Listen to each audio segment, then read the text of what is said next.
What you're asking me is, life is supposed to be perfect without problems. The real reality of God and oneness is when it's all happiness. And how come people are experiencing problem one after another? And that means that we're constantly misaligned and we're constantly misperceiving. So the nature of this reality, 3D density in which we are incarnated, is not perfection in heaven. The essence of this reality is duality. And in duality, we have all aspects of full spectrum. We have the dark and we have the light. And it doesn't have to be traumatic, though, navigating this reality. And all of us who are manifested at the current time space, we have chosen this playground to exercise our self-realization as the light. I'm going to share with you a very intimate experience, and maybe you will get it, hopefully you will, some people may not. But eventually, I encourage you to come back to this video, watch it again, maybe years from now. Eventually, you will get it. And it's a profound, profound truth. And it's probably the most potent piece of wisdom I will ever share with the world, because I have not to this day found anything more powerful than what I'm about to share.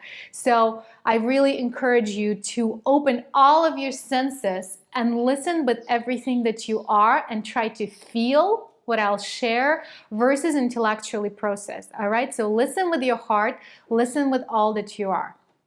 Years ago, I was meditating, and this meditation was guided, not by another person. I was just in the state of connecting with my guides.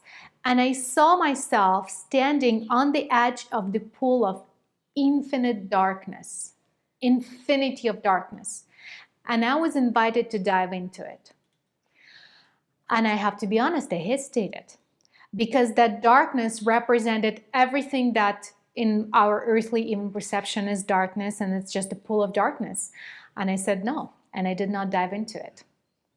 And then after I got out of that meditative state, I thought, well, why would I be hesitant or afraid? Let's be frank. Why would I be afraid to dive into darkness? Of what could it do for me, with me, that it consume me, of the negative effects?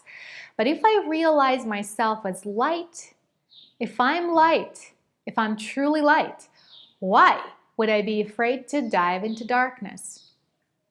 I wouldn't be. So the only hesitation I had to dive into the pool of darkness is because there are parts of me that I have not still self-realized as light. Because where light is, darkness is not. And those are the key words that once you claim this, they're capable of fighting any darkness you can face anywhere in this world or in any other dimension. Where light is, darkness is not. And when you claim yourself as being light and you realize yourself as being light, you can face any circumstance as light. And darkness cannot survive in the presence of light, because there is no inky, misty stuff we call darkness. Darkness is simply the experience of lack of light. So what I also realized in that meditation is that all of us who are incarnated in this 3D reality, we're the spiritual heroes who decided to dive into the pool of darkness, which is the world of contrast in which we live in, which is the duality and the density, to claim ourselves as light. And when we dove into the pool of darkness, we had the amnesia of who we truly are.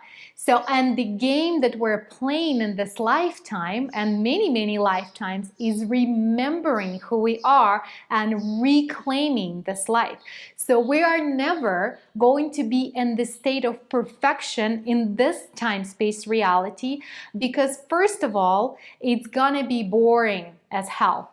We came here because we like the challenge, because we want that thrill of the game, of facing the problem and finding a brilliant solution, of realizing ourselves as a solution, because we want to realize that ourselves as a conscious creators, and we want to have fun molding this physical reality. When it gets not fun is when we forget who we are, when we become victims to our circumstances, when we believe that other people or the world around us is more powerful than we are, and essentially when we start feeling powerless to change anything about our own life or about the reality at large, that's when we end up being in the darkness. But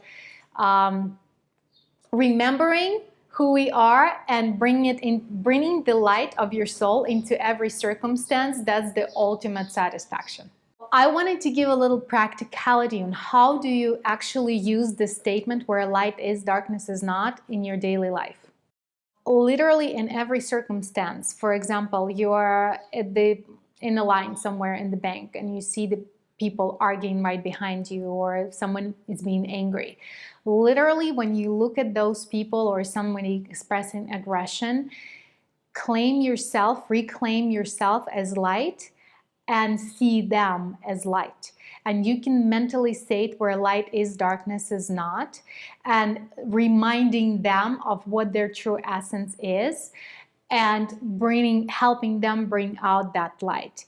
Whether you are able to help them or not, it's a question depending on the circumstance, because it depends where they at, what their karmic choices, etc., etc. But are you able to protect yourself from the negative energy? Absolutely. And even in extreme circumstances, let's say a woman is walking down the street, it's dark at night, and she's being attacked by someone who's a psychopath or a maniac. Like, we're taking the worst case scenario where she's helpless, sort of, seemingly. It's almost impossible not to get scared. I mean, any normal person in extreme circumstance does get scared. However, if you remember that where light is, darkness is not, and you do your very best in the most extreme of circumstances, taking a deep breath, relaxing, and reminding yourself where light is, darkness is not, and even saying it out loud to the offender, where light is, darkness is not, looking in the eyes, you are essentially calling in the very, very bit of light that is there, the God's essence that is there, and no darkness can survive in the presence of your light or in the presence of their light. Because even if the person is, let's say, possessed, because it does happen, like entities live in the human body, they're walking, all kinds of things, right? Even if the person is completely uncontrollable, crazy, let's say crazy, still when you're reclaiming yourself as light, you become untouchable for them. And then you might get an idea and an inspiration from your spiritual guides of what to do, how to act in that circumstance. And don't get me wrong, just by saying, oh, where light is, darkness is not, you're not gonna have someone put the gun down. You might actually need to do something about it. You might need to kick that gun out of their hand. You might need to kick them in a crutch, or, turn around and run.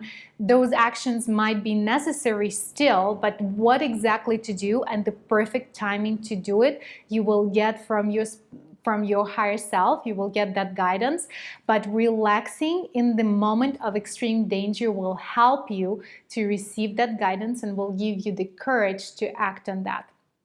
And in the more trivial circumstances, let's say you're walking into a boardroom and there is a heated discussion about something and you see that the conversation is steered in the wrong direction, relaxing and bringing that into the center where light is, darkness is not, you are bringing the light of your own soul into this equation, and you are choosing consciously to operate from the light that you are, and the right words will flow out of you, the right body language, the right clarity and the decisions, and you will get the results that will be beneficial for all, and for yourself, of course, as well. If this was helpful, share this video with your friends and subscribe to my channel.